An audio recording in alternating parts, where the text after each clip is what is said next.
Мына жерде күшейтіп каждый нотаға, әр нотаны нықтап итерудің керегі жоқ.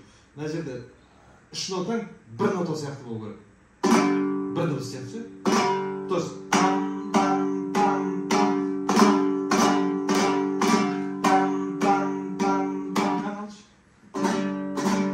бірінші тек қана қағысау, тарағырыз. Таста. Енді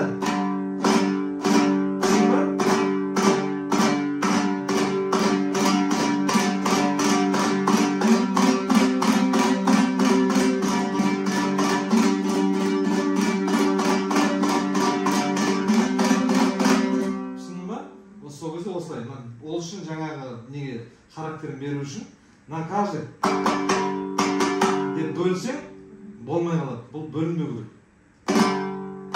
Түсіндің?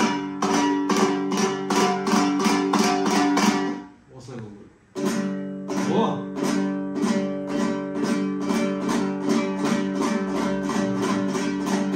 Ұқсайын деді. Енді күшейтпе. Мына сен еркін ғана білектен алып құлаштап тастай салшы.